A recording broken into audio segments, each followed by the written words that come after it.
Hi, welcome to the channel Health for All. In this video, we will discuss about what is hospital-acquired infection or nosocomial infections, and we will try to address some common questions to prevent HAI, that is hospital-acquired infections. So stay tuned with me to know more and subscribe the channel Health for All if you haven't already.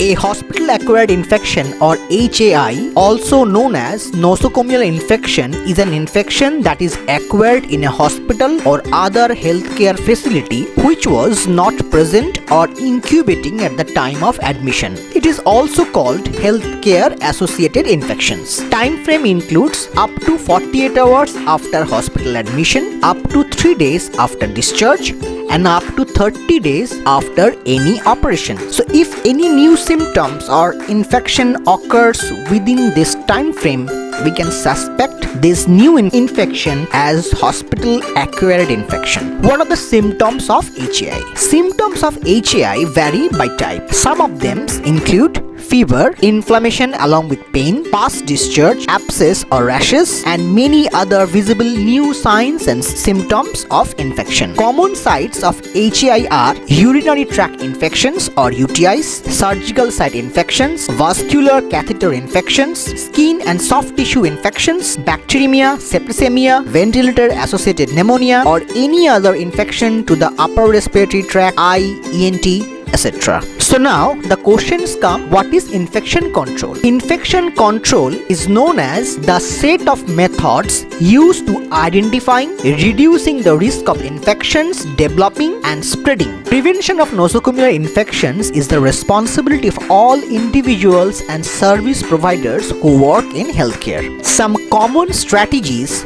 for prevention of infections are: number 1, hand hygiene; number 2, universal precautions, that is wearing of personal protective equipments; number 3, isolation or barrier nursing; number 4, environmental cleanliness and dust control; number 5, using sterile equipments; number 6, BMW segregation and management, that is biomedical waste segregation and management; and number 7, proper antibiotic policy. Now we will discuss about some common questions to prevent HAI. Next, we will know the entry guidelines into a delivery room or a OT, SNCU, HDU or ICU. So what are the entry guidelines? Number 1, remove shoes, socks, watch, bangles, rings or any other ornaments. Number 2, tie up long hair. Number 3, put on separate slippers or shoe cover. Number 4, change outside dress. Number 5, wash your hand with soap and water. And number 6, put on sterile gown as per protocol. Now we will know the process of fumigation of SNCU, LR, OT. Fumigation is a process of gaseous sterilization of an area to kill the microbial pathogens or spores. Routine fumigation may not be required if regular cleaning is done effectively. Fumigation may be done before starting new SNCU, ICU or LR or any other repair renovation works. Process of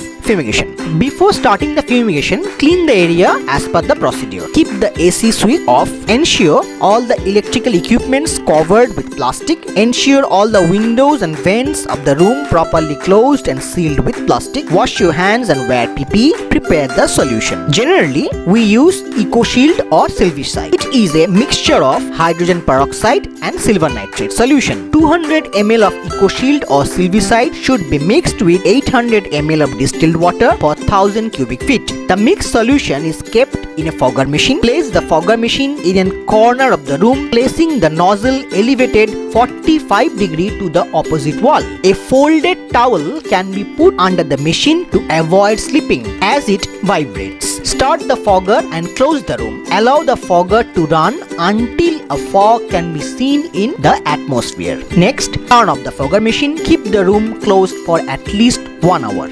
After that, open the room and ensure the sterility of the room by swab culture test. Again, In place of EcoShield or Silvicide, we can use Bacillocid for fumigation. Bacillocid is the most advanced and safe way for fumigation. All process while using EcoShield should be followed. Only the chemical in fogger machine is to be used as Bacillocid. Here 2% Bacillocid of 100 ml should be mixed with 5 liters of water, and after fogging by the fogger machine, keep the door closed for 6 hours. Now we will learn the cleaning procedures. Before cleaning, staff should wash their hands and wear PPE. Dry mop should be given, no brooms are allowed. Cleaning should be done by using a 3-bucket trolley. 120 square feet to be mopped before redipping the mop into the solution.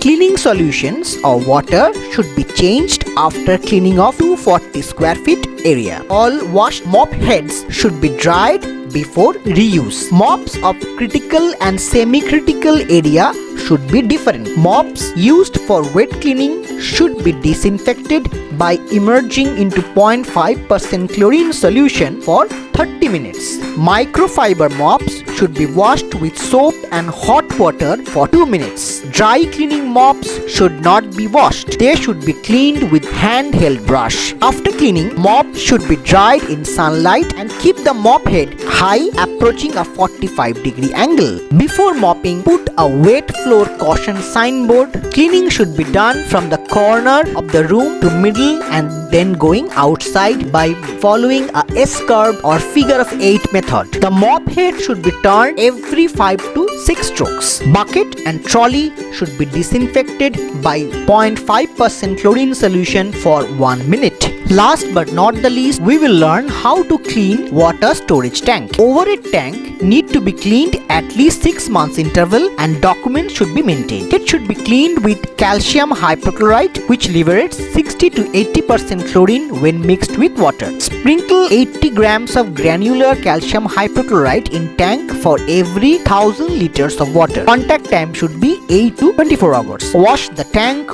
with high pressure water and then fill the tank with the normal water. Leave for 30 minutes, flush the whole water of the tank, and now your overhead tank is ready to use again. That's all for today. If you find this video helpful, like the video, subscribe the channel and share with this information to your friends and family. Take care.